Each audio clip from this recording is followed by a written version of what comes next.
तो आज के इस वीडियो में हम आपको बेसिक टू एडवांस अंग्रेजी पढ़ाने वाले हैं। देखिए बच्चों, यदि आपको अंग्रेजी पढ़ने नहीं आती तो सबसे बड़ी समस्या यह है कि आप अंग्रेजी को हमेशा डायरेक्ट पढ़ने की कोशिश करते हो। कुछ बच्चे क्या करते हैं, अंग्रेजी पढ़ने के लिए अंग्रेजी के 25-50 शब्दों को रट लेते हैं और उससे पढ़ने की कोशिश करते हैं। ऐसा नहीं होता। देखो मेरे भाई, अंग्रेजी का छोटा से छोटा शब्द उठा लो, बड़ा से बड़ा शब्द उठा लो, उसमें दो चीज़ मिलेंगे, एक तो मात्राएँ मिलेंगी और दूसरा जो कॉन्सोनेंट जो शब्द है बी सी एफ है, ये ऐसे कॉन्सोनेंट मिलेंगे। तो इनसे ही आपका शब्द बनता है।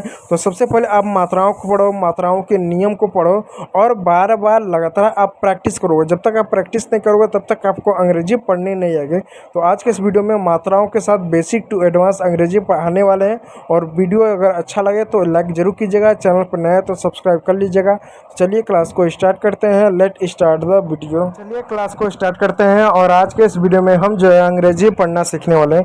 देखिए प्यारे बच्चों, अंग्रेजी पढ़ने के लिए सबसे पहले आपको मात्राओं को पढ़ना जरूरी है। अब आपको लगा मात्रा क्यों, आप जरा सोचो बच्चों, अंग्रेजी का छोटा से छोटा शब्द ले लो, बड़ा से बड़ा शब्द ले लो, ऐसा कोई भी शब्द नहीं मिलेगा जिसमें आपको मात्रा नहीं होगा। आपको ऐसे कई सारे शब्द मिलेंगे जिसमें आपको कई सारे मात्राएं मिलेंगे। कुछ तो ऐसे शब्द होते हैं ना जिसमें 3-3 4-4 मात्राएं होते हैं और बच्चों को मात्राएं आती नहीं है। और जब तक आप मात्राओं नहीं पढ़ोगे, मात्राओं के साथ आप अंग्रेजी बोलना पढ़ना नहीं सीखोगे, तब तक अंग्रेजी कभी भी आपको पढ़ने नहीं आएगी। कुछ लोग क्या करते हैं, अंग्रेजी के 25-50 शब्द रटवा देते हैं या 12 खड़ी बस बता देते हैं, उससे पढ़ लो। तो उससे क्या कर सकते हो, 12 खड़ी से सिर्फ और सिर्फ लोगों का नाम लिख सकते हो, अंग्रेजी नहीं पढ़ सकते हो। ठीक है, इस बात को आप जरा याद रखिएगा।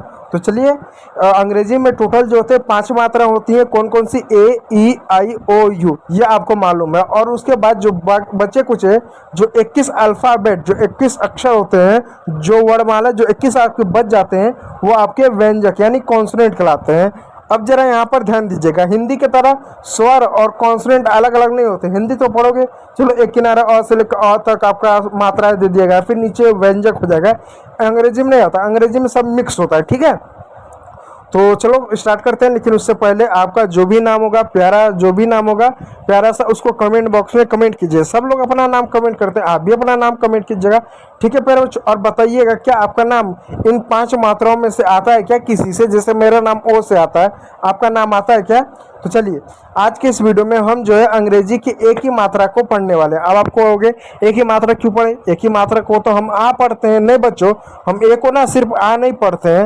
अब कहोगे क्या बकवास है, हमने तो बचपन से सुना है ए को आ पढ़ते, नहीं, ए को सिर्फ आ नहीं पढ़ते। जैसे मैं 2 शब्द लिखता हूँ, एक शब्द मैंने लिखा और दूसरा मैंने ये शब्द लिखा, इसको आप अंग्रेजी में कार पढ़ोगे यानी आ की मात्रा पढ़ोगे। ए को आपने आ पढ़ा, यहाँ पर इस शब्द को अंग्रेजी में आप कैट बोलोगे यानी आपने ए की मात्रा पढ़ा।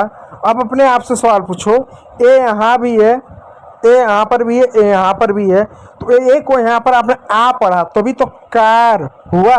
ए यहाँ पर भी है लेकिन उसको आपने ए की मात्रा पढ़ा तभी तो कैट हुआ। तो अब हमें ये कैसे जाने कि ए को आ पढ़ेंगे, ए पढ़ेंगे, ए पढ़ेंगे, औ पढ़ेंगे, बहुत कुछ पढ़ा जाता है, लेकिन ये नहीं मालूम कि कब किसको क्या पढ़ते हैं। तो चलो मैं आज के इस वीडियो में इसी को बताता हूँ। इसलिए आपको नियम जानना जरूरी है कि कब किसको क्या पढ़ते हैं। तो नियम नंबर 1 को जानिएगा जो हमको बताता है किसको क्या पढ़ते हैं। तो देखो नियम नंबर 1 क्या कर रहा है, जब 2 कॉन्सोनेंट, मैं पेन का कलर अच्छा सा ले रहा हूँ, जब 2 कॉन्सोनेंट के बीच में ए आता है तो ए का उच्चारण ए की मात्रा के रूप में किया जाता है। अब कॉन्सोनेंट क्या होता है, यही आपके 21 कॉन्सोनेंट हुए और जब 2 कॉन्सोनेंट के बीच में ए आता है तो उसका उच्चारण ए की मात्रा के रूप में किया जाता है। जैसे देख सकते हैं यहाँ पर एक शब्द है CAT।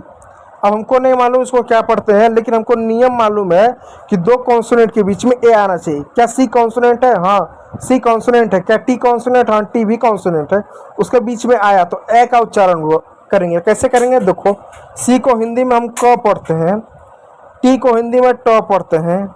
अब तो ये तो कट हुआ, बच गया ए को ए पढ़ेंगे तो ए की मात्रा ये हो गया। तो ऐसा ए की मात्रा हम लगा दिए, हो गया कैट। ठीक है प्यारे बच्चों, अब यहाँ पे एक और शब्द है RAT। ठीक है, RAT। अब इसको हम क्या पढ़ेंगे, चलो देखते हैं। पहले देखते हैं क्या ए 2 कॉन्सोनेंट के बीच में आया, चेक कर लेते हैं। क्या टी कॉन्सोनेंट? हाँ, टी भी कॉन्सोनेंट है। क्या आर कॉन्सोनेंट? आर भी कॉन्सोनेंट है। अब चलो इसको ट्रांसलेट करते हैं। अब ट्रांसलेट कैसे करते हैं, इसको आर को हिंदी में र लिखते हैं और टी को टी लिखते हैं। टी लिख दिया, ए को ए की मात्रा लगा दिया, हो गया हमारा राइट।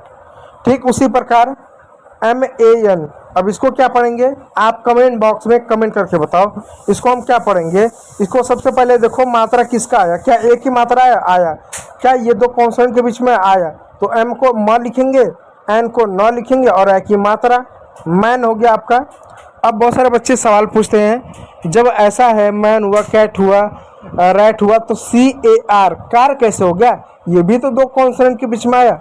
देखो बच्चों जब कभी भी अंग्रेजी में ए के बाद आर आता है तो आर आने से ए का उच्चारण आ के मात्रा के रूप में किया जाता है, इस बात को याद रखिएगा।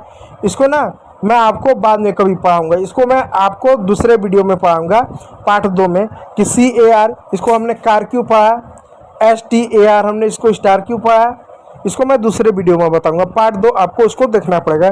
तो वीडियो अगर अच्छा लगा हो तो लाइक कीजिएगा, चैनल पर नया तो सब्सक्राइब जरूर कीजिएगा। वीडियो को देखने के लिए बहुत बहुत धन्यवाद।